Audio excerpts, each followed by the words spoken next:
Bien, ante todo quiero darles a todos la bienvenida a la Orden Rosacruz OM, fundada por el maestro Emil Wanson. Em, Como la mayoría de ustedes saben, venimos dando una serie de conferencias, generalmente los sábados, y bueno, hoy vamos a dar otra charla, a nuestro entender bastante interesante, que ya pueden ir viendo las diapositivas en pantalla, que tiene que ver precisamente con eso que es la famosa rueda del samsara. Digo famosa porque prácticamente aquellos que han incursionado en, bueno, literatura de corte esotérica, espiritual, pues prácticamente en muchos libros, muchos autores mencionan concretamente esta rueda, este concepto del que vamos a hablar hoy, y vamos a ver cómo encaja este concepto en la enseñanza Rosacruz, con todos sus matices, etcétera, etcétera. Bien, como hemos venido hablando en conferencias, en charlas anteriores, realmente eso que es el animal racional está determinado precisamente por una serie de leyes. Según su situación, su más absoluta inconsciencia, puesto que su consciencia está absolutamente dormida, le impide ver la realidad de muchas de esas leyes que desconoce. Y no solo su inconsciencia, sino también el ostentar, el llevar una vida absolutamente mecánica.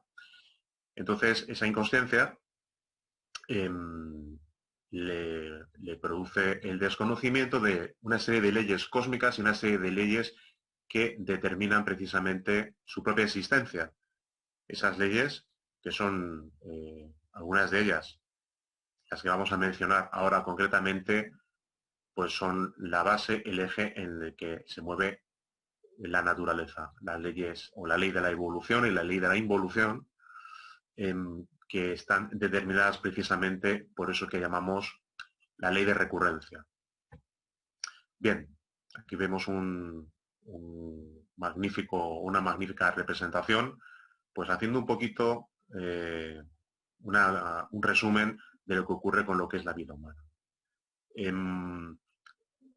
Esta rueda de Sansara ha sido mencionada, ha sido estudiada, ha sido expuesta en varias culturas, no solo en lo que es la India, no solo en el budismo, en textos del budismo, no solo en el hinduismo, sino en textos clásicos de la Grecia clásica, y fue conocida allí como la transmigración de las almas. También, si alguien es capaz de leerse pues, toda la obra de Platón, encontrará precisamente esa transmigración de las almas explicada, pues quizás un poquito más sutil, pero en ese sentido mencionada también tanto en los textos de Pitágoras, en el orfismo, prácticamente en todas las culturas, en todas las vías de realización espiritual y en literatura, tanto clásica como quizás pues, más moderna, encontramos precisamente ese concepto. Podemos remitirnos también a lo que es el tarot. Aquí vemos un tarot representado precisamente o vinculado con la tradición egipcia. Vemos concretamente la rueda, la retribución, el arcano número 10 del tarot, y encontramos claramente a Hermanubis en la derecha y a Tifón en la izquierda. Y también encontramos a la derecha y a la izquierda pues la famosa serpiente de bronce que sanaba a los israelitas en el desierto y la serpiente tentará del Edén, que pugnan una con otra. Y justamente en la parte superior encontramos la esfinge, que resume un poquito los misterios antiguos, la novena esfera y las claves justamente para poder romper esa rueda del samsara, ese bucle que nos tiene totalmente atados, determinados en esta existencia. Bien, precisamente por eso,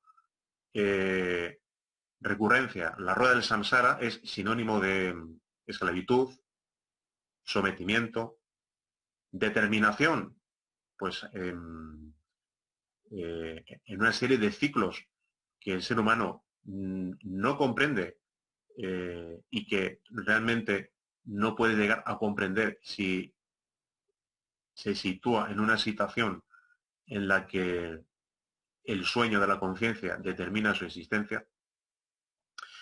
Y hay una frase que todos hemos escuchado en multitud de ocasiones, y esa frase que muchas personas en muchas conversaciones, incluso de corte espiritual, esotérico o simplemente mundano, especifican el hecho de que solo se vive una vez, como queriendo justificar que su vida esté volcada al más absoluto hedonismo, al placer y aprovechar el máximo lo que es la vida, pues para disfrutar al máximo de todos los sentidos y en todos los sentidos.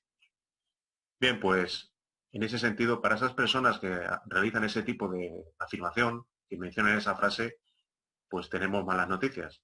No solo se vive una vez, sino que se viven decenas de veces, cientos de veces, miles de veces, en la que el animal racional se mueve en esa rueda sansárica de nacimientos y muertes, perdiendo tiempo, perdiendo vidas, sin saber cuál es el propósito de su existencia, ignorando las leyes que determinan esa existencia y pasando por esta vida, pues simple y llanamente, sin ningún tipo de relevancia, en el más absoluto sueño. Al respecto, tenemos una novela que yo les recomiendo, que es muy interesante, que a mí me impactó y me ayudó a comprender, pues, en este sentido, la materia en la que estamos hablando. Es una novela que, como ustedes pueden ver, se llama La extraña vida de Iván Osokin. Está escrita por Uspensky.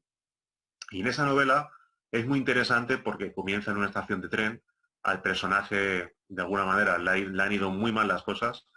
Y bueno, a sus oídos ha llegado el hecho de que hay un mago que es capaz de hacerle retroceder en el tiempo. Le hace esa petición, el mago le hace retroceder a su infancia con la condición de que no recuerda absolutamente nada. Bueno, pues el personaje está convencido de que no va a cometer ningún error. Sin embargo, pues comete los mismos errores, se ve en las mismas situaciones y es interesante porque describe un poco los procesos psicológicos por los que atraviesa el personaje, donde se dan muchas situaciones que cada uno de nosotros seguramente hemos vivido más de una vez, que hemos denominado esos lleva vu, en los cuales tenemos ciertas sensaciones de que o hemos estado en un sitio o hay ciertas situaciones que de alguna manera nos suenan como si ya las hubiéramos vivido, ¿no? Ese déjà vu es muy corriente en personas que tienen cierta sensibilidad y puede precisamente encaminarles a buscar respuestas sobre por qué se produce el mismo y pueden toparse precisamente con la enseñanza. Entonces, insisto, la novela es muy interesante. Eh, Prácticamente el personaje vuelve a repetir las mismas situaciones y no solo eso, sino que se vuelve a ver delante del mago, haciéndole otra vez la misma petición, repitiendo otra vez lo mismo, y en el mago ya de una vez sonriendo, pues le confiesa que, bueno, que ya se han encontrado varias veces en otras ocasiones y que la única posibilidad de romper ese bucle, pues es realizando una transformación absoluta de sí mismo, para poder cambiar la determinación de su existencia solo despertando conciencia, puede realmente realizar los cambios pertinentes en su vida. Ahora ahondaremos en este tema. De todas maneras, esto es una pequeña sinopsis que les he hecho. No he destripado la novela, insisto, porque es muy interesante y realmente totalmente recomendable. Bien. Llegamos precisamente a realizar una afirmación que es una afirmación que no nos gusta a nadie y que no le gusta a la generalidad de personas, como es comprensible, y es que todo sucede. Nadie puede hacer nada, todo sucede. El animal racional nada puede hacer. Prácticamente vive en el más absoluto autoengaño de que puede por sí mismo, por su propia voluntad, determinar su existencia, determinar su futuro con sus decisiones, que él cree conscientes. Bien, desde la inconsciencia no se puede tomar decisiones conscientes. Desde la inconsciencia no se puede construir un destino, no se puede determinar el futuro. Es complicado explicar este concepto. Leía también a cierto autor hace tiempo que comentaba algo que es muy cierto. A una persona, pues en principio, puede recibir insultos, pero uno de los mayores insultos que puede recibir alguien es decirle que no puede hacer nada y que todo realmente le sucede, porque no lo puede aceptar. No puede llegar a aceptar esa idea de que su vida pues es como la de un corcho mecido en mitad de las olas que no tiene prácticamente control sobre nada. Generalmente lo que se suele pensar es todo lo contrario, que realmente se controla prácticamente todo y que solo hay pequeñas circunstancias que no se controlan. Bueno, pues eso es justamente al revés. Es prácticamente la inconsciencia la que determina nuestra vida. Y desde esa inconsciencia poco se puede hacer. La única cosa que se puede hacer para empezar realmente a hacer algo, para poder empezar a sustraerse de ciertas leyes, como las de la evolución y de la involución, pues es precisamente llegar al despertar de la consciencia, que es lo que propugna el núcleo central de la enseñanza de Rosacruz. Y para poder llegar a ese despertar de la consciencia, obviamente siempre venimos repitiendo las mismas herramientas de trabajo, los mismos 5 valores en las anteriores charlas, y seguiremos insistiendo porque es crucial entenderlo y vivirlo para poder llegar a ese despertar y romper ese bucle. Para poder salir de Matrix, para poder romper la rueda samsárica, tenemos que despertar conciencia mediante los 5 valores: vida, muerte, amor, libertad, sabiduría. El valor de la vida, como siempre hemos comentado, tiene que ver con la transmutación alquímica de la energía sexual, utilizar esa energía para enfocarla hacia la esencia, el Buddhata, para proporcionarle la energía suficiente para poder alcanzar pues su emancipación, su despertar. El valor de la muerte habla, por supuesto, de la muerte mística, de la muerte del ego. El valor de la libertad nos habla de aprender a utilizar lo que es la autoobservación y el autorrecuerdo. Lo que es la autoobservación para estudiar todos los movimientos de nuestro ego, de nuestros yoes, para empezar a controlarlos, que es lo que hay que hacer al inicio de la muerte mística. Pero en el valor de la libertad tenemos la autoobservación, el autorrecuerdo, y por supuesto el valor del amor y de la sabiduría. El valor del amor, hay que dar la enseñanza gratuitamente a los demás, hay que darles la oportunidad de conocer la enseñanza de Rosacruz, como se nos ha dado a nosotros, por supuesto, gratuitamente. Y el valor de la sabiduría es siempre hacer la voluntad del Padre, buscar siempre al Padre en todo, sentirlo y acudir siempre a Él para, no solo para realizar petición que nos asista a todas las prácticas, sino para poder, en cualquier empresa que queramos emprender, acudir siempre a nuestros divinos padres, a nuestro Padre. Bien, esos son los 5 valores. Pero todo tuvo que tener un comienzo en el amanecer de la vida, ¿no? Generalmente ya hemos esbozado también anteriormente el concepto de lo que es el Buddhata, de lo que es el ego, de lo que es la esencia como tal. El Buddhata es esa chispa divinal, es esa esencia que es justamente esa partícula de Dios en nosotros que en principio pues debemos realmente despertar. Entonces, mientras que realmente todo animal todavía conserve esa esencia, ese Buddhata, esa chispa divinal, entonces tiene precisamente la oportunidad de realizar ese trabajo. Y en el amanecer de la vida es justamente el íntimo Atman el que envía una chispa de sí mismo, una dimanación de sí mismo, para lograr su maestría, llegar a conquistar la virtud suprema y lograr realmente su propia autorrealización, llegar concretamente a su Para-Atman y llegar del altar del ser del ser. Bien, esa chispa divina Buddhata pues ingresó por primera vez a su manifestación material en el cosmos búdico, después de que el propio Atman dimanara esa chispa. En el cosmos átmico rige solo una ley, que es la ley del ser, la ley del Padre, la ley de Atman. Esa chispa, de alguna manera, consecutivamente va atravesando ciertos cosmos. Por cierto, anteriormente ha habido también una charla que se volverá a repetir relacionada con los cosmos paralelos, de esos 7 cosmos que también son mencionados también en la enseñanza de la orden y que iremos esbozando y hablaremos también sobre los mismos. Pero decía, esa chispa divina Buddhata pues ingresa a la manifestación en el cosmos búdico, donde nos encontramos ya que hay 3 leyes. Bien, en su avance, esa esencia, esa chispa divinal, ese Buddhata, del cosmos búdico ingresa en el cosmos causal. En el cosmos causal ya nos encontramos concretamente 6 leyes. Del cosmos causal sigue su avance hasta el cosmos mental, donde nos encontramos 12 leyes, del cosmos mental al cosmos astral, donde rigen 24 leyes, y llegamos, como no podía ser de otra manera, al mundo tridimensional, donde rigen 48 leyes. Bien, pues justamente en el mundo material, el Buddhata pues empieza su trabajo de realización, pues envuelto en un cuerpo muy denso, muy material, con partículas de rodeado de partículas de oro, plata, hierro, cobre, etcétera. Y durante su estadía en el cuerpo material, en el reino metálico, mineral, pues se hace realmente un maestro elemental del reino mineral. Pero para seguir avanzando, durante miles de años ha aprendido todo el conocimiento relacionado con el mundo mineral y avanza. Esa esencia avanza teniendo un cuerpo material hacia lo que es el, el mundo vegetal. Y justamente pasa exactamente lo mismo. Ha dado un salto en la escala evolutiva y en el reino vegetal pues aprende lo que tiene que aprender durante miles de años y empieza a tener ciertas sensaciones, diversas sensaciones de orden vegetal. También conoce en cierta forma lo que es el placer, la satisfacción, el dolor y cierto tipo de, podríamos decirlo así, reacciones de corte psíquico.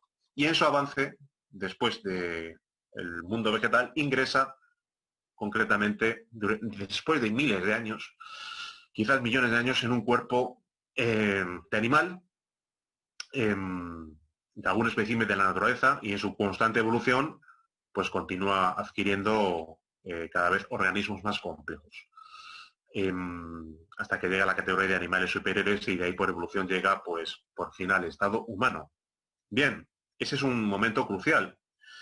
Cuando por primera vez una chispa divina, Buddhata, llega al estado humano, es realmente una criatura inocente, es una criatura pura, tiene plena conciencia de su estado evolutivo. Digamos que todo ese recorrido, toda esa evolución, pues ha sido espontáneamente y planificada también por la voluntad de eso que es Dios, de eso que es el Padre.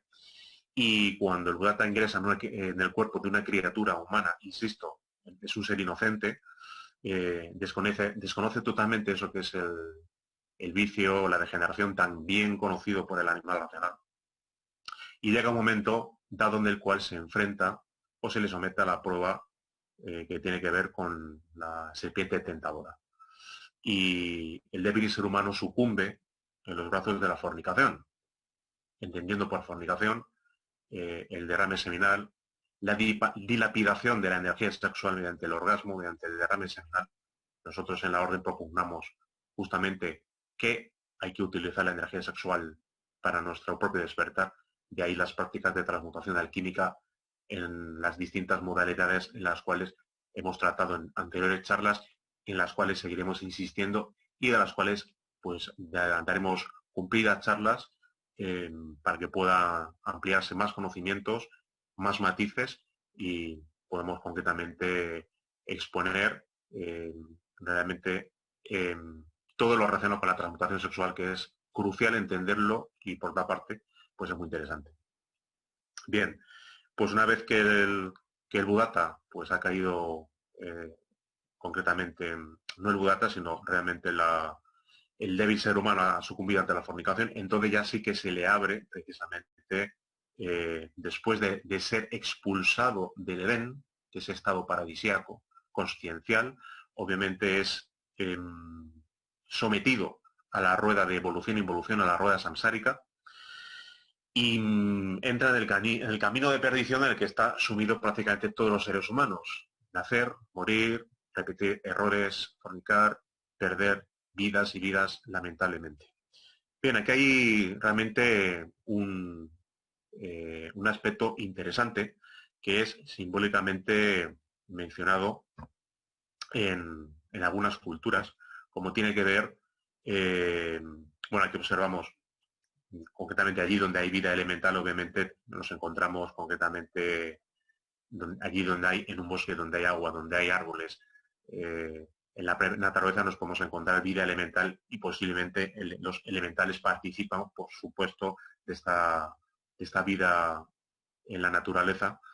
Daremos también una charla sobre los elementales, que también será bastante interesante. Entonces, comentaba, aquí tenemos una imagen de la serpiente tentadora. Justamente aquí, en la ley de recurrencia, comentaba que ese ciclo de 108 vidas que simbólicamente es expresada, como por ejemplo, en lo que es el collar de cuentas budista, con 108 cuentas, muy simbólico porque son 108 vidas por cada ciclo, 108 oportunidades las que tiene alguien para poder romper esa rueda sansárica, despertar conciencia y poder autorrealizarse, poder llegar a la liberación absoluta, a realizar la gran obra de lo que es la alquimia esotérica, volver a lo que es el Padre, el íntimo, y poder ingresar en aquello que es la luz increada de lo absoluto. Pero en el momento en el que alguien ya está sometido a esa rueda sansárica, pues obviamente comete generalmente muchos errores, y si no llega realmente al despertar de la conciencia, entonces justamente se sitúa prácticamente en la última oportunidad de su ciclo. Y si no ha llegado a realizar ese trabajo esotérico de despertar, cristificación, creación de los cuerpos solares, entonces lamentablemente actúa, como decíamos y expresamos al visualizar la figura del arcano 10 del tarot, con esa vinculación en ese ejemplo que hemos puesto, con un ejemplo relacionado con Egipto.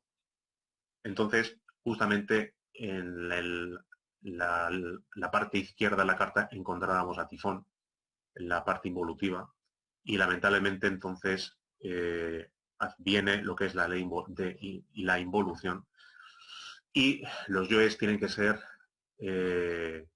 reducidos a polvareda cósmica, puesto que no se ha hecho de manera voluntaria mediante la enseñanza de los 5 valores, mediante la enseñanza Rosacruz, con lo cual adviene concretamente la desintegración de los yoes en los famosos círculos dantescos en las infradimensiones del planeta Tierra. Tenemos una descripción pues maravillosa, ya lo hemos mencionado en anteriores charlas, en ese libro que es la Divina Comedia de Dante, en la cual pues se van explicando esos ciclos dantescos, cómo se van desintegrando concretamente los yoes, los egos, hasta llegar justamente al centro del planeta, donde la esencia, donde el Budatta es liberado, todo el ego es reducido por gravedad cósmica y emerge de nuevo para reiniciar su andadura en el reino mineral.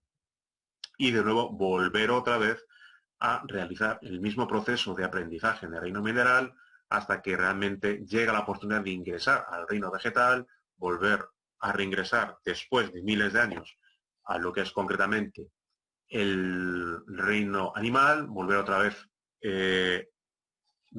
adquirir un cuerpo, un ser humano, y volver otra vez a tener la oportunidad de poder autorrealizarse. Bien, en cuanto a los impulsos del padre, he querido representar justamente aquí la búsqueda el arquetipo de la búsqueda de aquellas personas que necesitan respuestas. El padre realmente constantemente manda sus impulsos a la conciencia para despertarla y ayudarla a salir de la cárcel en la que sale prisionera. A veces esos impulsos son recibidos y captados por el Budatta, y es entonces que la persona manifiesta pues ciertos tipos de deseos o ansias de buscar la verdad, de encontrar a Dios, de perfeccionarse, y camina por la avenida de la vida y puede tener el merecimiento de encontrarse con las enseñanzas de la logia blanca, de algún vehículo de expresión de la logia blanca. Entonces tiene la posibilidad de conocer justamente las herramientas, los valores que hemos expuesto, que expone la orden, y poder tener la posibilidad, la oportunidad de poder realizar ese trabajo de despertar, de cristificación, de liberación, para poder trascender la rueda samsárica de nacimientos y muertes y dejar de estar sometido, sino liberarse de una vez por todas, volver al Padre y quizás realizar lo que es la gran obra y ser en su momento, llegar a constituirse en un ser, en un habitante de lo absoluto, o pues quizás quedarse aquí para trabajar por la humanidad. Entonces, la chispa divina, cuando recibe los impulsos del Padre, generalmente reacciona en forma positiva. Suele encontrar el sendero que le llevará hasta los mismos brazos del Padre, y generalmente el Budatta en todas y cada una de las existencias se encuentra siempre las enseñanzas de la logia blanca. La enseñanza de la Rosacruz son las mismas enseñanzas de todo iniciado o maestro del fuego y la luz. Bien, hay algo interesante, y es que venimos comentando que es que realmente el hombre no puede hacer nada, salvo que pueda llegar al despertar. Y hay un momento crucial en el sendero iniciático, hablaremos de la iniciación Rosacruz, de todo lo que es el mapa que han expuesto los maestros, las pruebas por las que hay que pasar, las fases, en qué consisten esas iniciaciones. Pero dentro de lo que es, de alguna manera, todo el sendero, hay un momento crucial que es muy interesante. Me estoy refiriendo a la quinta iniciación de misterios mayores, siempre en los misterios del fuego. Justamente en el momento de llegar a la quinta iniciación de misterios mayores, cuando alguien se constituye en bodhisattva, es cuando adquiere alma humana, llega concretamente a constituir eso que se llama el niño de oro de la alquimia, es decir, se cristifica el cuerpo causal o cuerpo de la voluntad consciente, digamos que el maestro, el Buda, encarna su alma humana, entonces justamente en ese momento deja de ser víctima de las circunstancias y ya puede empezar a hacer. De manera contraria, el animal racional lo único que es víctima de las circunstancias y nada puede hacer, así como cuando llueve, hace viento, etc.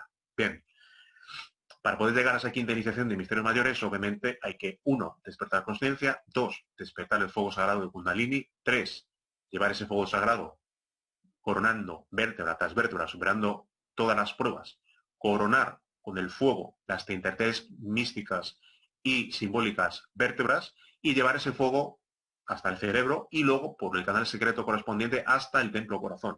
Eso en el cosmos, perdón, en el cuerpo físico. Pero hay que hacer ese mismo trabajo, exactamente lo mismo, en el cuerpo vital, en el cuerpo astral, en el cuerpo mental y en el cuerpo causal. Y cuando conseguimos realizar todo ese trabajo en el cosmos, en el cuerpo causal, entonces es cuando realmente dos grandes seres como son Melquisedec y Sanat Kumara, pues de alguna manera otorgan o confieren la quinta iniciación de misterios mayores al iniciado. Sin embargo, teniendo en cuenta que con toda la perfección que pueda tener alguien, un iniciado de quinto grado de misterios mayores, un maestro de quinto grado de misterios mayores en los misterios del fuego, todavía no ha eliminado totalmente el ego. Hay que tener en cuenta, ya se comprenderá más adelante, que todavía está casi prácticamente en un tercio del camino. Todavía queda mucho recorrido para realizar lo que es la obra. Todavía queda mucho. Hay que incursionar en los misterios de la resurrección, hay que incursionar en los misterios de la ascensión, hay que completar todo el trabajo y eliminar todo resquicio de ego. Entonces, solo cuando alguien realmente prácticamente ha eliminado todo el ego, entonces tiene la posibilidad realmente de venir a voluntad de este mundo, tiene la posibilidad de reencarnarse y quedarse a trabajar por la humanidad. Podemos estar seguros de que cuando alguien ha realizado la gran obra, entonces por supuesto que no solo ha trascendido el samsara, lo que es la rueda del samsara, sino que ha trascendido más leyes cósmicas, las ha comprendido y justamente en ese momento se convierte pues en un maestro del fuego y la luz resurrecto ascendido, que obviamente pues ha trascendido prácticamente los límites de lo que es las leyes que le venían atando pues, a lo que es las leyes de la evolución a su existencia, determinada por la recurrencia, y ya después de ser un ser liberado, pues obviamente es trascendida esa recurrencia, esa rueda sansárica que le mantenía esclavo en miles y miles de existencias hasta que pudo realizar el trabajo, siempre en base a qué, pues siempre en base a la vivencia de los valores de la Rosa Cruz. Vida, muerte, amor, libertad, sabiduría, como ya hemos comentado. Bien, algunos aspectos no los he tocado porque corresponden quizás a otras charlas anteriores, pero de todas maneras volveremos sobre los mismos y seguiremos aclarando pues, una serie de conceptos que pueden quizás quedar claros en las preguntas que se puedan hacer o quizás exponiendo próximas charlas vamos a tratar de los mismos y estamos seguros de que van a quedar claros. Tenemos concretamente que el arquetipo del buscador, justamente tenemos el laberinto de teorías en las cuales se puede extraviar y cuando recibe esos impulsos del padre es cuando realmente empieza su búsqueda, el buscador necesita respuestas y es cuando generalmente se topa con las enseñanzas de la hoja blanca. Justamente ahí en el centro del laberinto, como estamos viendo ahora mismo, pues de alguna manera se aniquila a la bestia, se aniquila el ego y es justamente la clave para luego salir del laberinto. He dicho, salir de las leyes que nos determinan a seguir una y otra vida pues sometidos a la rueda del samsara. Y es justamente mediante el despertar donde realmente podemos adquirir la liberación total y olvidar para siempre pues esa esclavitud a la que estábamos sometidos, la ley de recurrencia, las leyes de evolución y de involución y a la rueda de samsara, trascenderla para siempre mediante el despertar. Bien, muchas gracias. Si alguien quiere, bueno, realizar algún tipo de pregunta, somos capaces de contestar, no solo del tema de hoy, sino algún tema relacionado con lo que se ha expuesto anteriormente de la orden, bueno, pues lo puede hacer. Bien, ¿alguien tiene alguna inquietud o una pregunta? Sí, buenas tardes, ¿me escuchas? Sí, Buenas tardes. ¿Cuánto tiempo dura el paso por los mundos infiernos para la desintegración del ego? pueden ser miles de años, pueden ser millones, y tenga en cuenta una cosa, realmente el término de tiempo es relativo.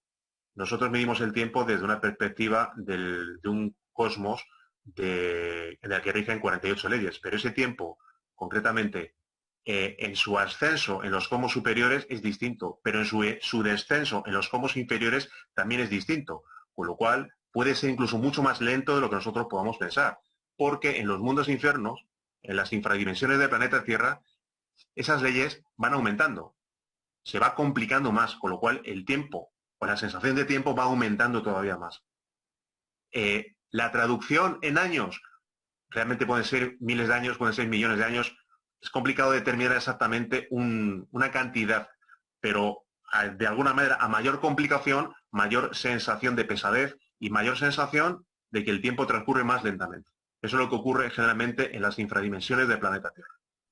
La pregunta no es directamente de este tema, sino porque en general he notado que en los medios de comunicación X o Y hay una tendencia por la expectativa de que viene un cambio, vamos a decir, no sé si brusco, pero un cambio en lo que es la humanidad. ¿Qué de cierto hay esto o en qué sentido sería el cambio? Porque algunas personas hablan de un cambio espiritual, otras de un cambio pues radical, de guerra, de destrucción, de esto y del otro. Y eso genera pues un poco de curiosidad. Bien, una pregunta muy interesante, Giovanni, gracias. Y realmente es tan interesante que podría tardar bastante en contestar, porque es bastante amplia, pues voy a intentar hacer lo que es una síntesis, una sinopsis, para poder contestar y abordar la misma. Bien, respecto a los cambios relacionados con el tema de la humanidad, se puede abordar la respuesta desde varios puntos de vista. Realmente, si la pregunta va encaminada a si realmente va a haber desastres, si realmente, como usted comentaba, quizás la pregunta va orientada en ese sentido, bueno, si observamos un poco lo que está sucediendo, no ahora, sino lo que viene sucediendo pues a lo largo de cientos de años atrás, obviamente lo que estamos viendo no es nada positivo, y más sabiendo que estamos en eso que se llama un Kali Yuga o un final de ciclo. Todos los finales de ciclo son dramáticos. Y para que exista otro ciclo nuevo, evidentemente, pues el ciclo anterior tiene que terminarse. Como todo en la vida, hay ciclos y ciclos. Ciclos ascendentes, ciclos descendentes. Nos ha tocado, como se suele decir, bailar con la más fea, o dicho de otra manera, nos ha tocado vivir en un momento complicado y se está complicando más. ¿Por qué? Porque el ser humano, eso que es el animal racional, evidentemente, lleva dentro de sí esos elementos. Lleva dentro de sí una psiquis que cada día se va complicando más. Al no realizar ningún tipo de trabajo sobre sí mismo orientado a ese despertar y al control de sus yoes, evidentemente estos se van controlando, se van volviendo más perversos y eso se traduce en sociedades más complicadas y en situaciones que son realmente, bueno, están totalmente relacionadas con lo que vemos en los medios de comunicación todos los días, hambre, sufrimiento, etcétera, etcétera. Bien, con respecto a otras personas que hablan de ciertos cambios de orden positivo, digamos que los cambios que se quieran provocar en el ser humano solo pueden ser a nivel individual. Los cambios positivos solo los puede realizar alguien por su propia voluntad, con un trabajo interno. Si en principio alguien piensa que va a venir alguien a salvar a la humanidad o que va a haber cambios a nivel global, como se suele decir, realmente no existen cambios de orden mecánico. Los cambios tienen que ser mediante sacrificios individuales, conscientes y encaminados a realizar una transformación de sí mismo. Si no, no es posible ningún cambio. Y si no se realiza ese cambio, entonces, evidentemente, esa psiquis se va volviendo cada vez más perversa. Y es lo que estamos acostumbrados a ver ahora mismo en lo que está ocurriendo en la humanidad. Y si realmente cada uno de nosotros a nivel individual no tomamos conciencia de que es necesario realizar ese trabajo, entonces creo que es evidente, con un poquito de lógica y de sentido común, pues intuir lo que puede llegar a suceder. No sé si Giovanni le he dado un poco respuesta a la que usted preguntaba. Sí, por supuesto, hermano. La respuesta principal es que los cambios que vengan positivos tienen que venir desde adentro. No obstante, como sabemos que somos pues parte de este universo, algunas personas mencionaban que hay ciclos de vibración y que probablemente esos ciclos podían ayudar a las personas que estaban en la búsqueda de la verdad. Pero sí, he entendido su respuesta. Muchas gracias. A usted, muchas gracias, Giovanni. Bien, ¿alguien quiere preguntar alguna cosa más? Bien, pues muchas gracias a todos y les emplazamos a próximas conferencias. Muchísimas gracias por su asistencia. Gracias a todos por sus inquietudes y preguntas. Muchas gracias.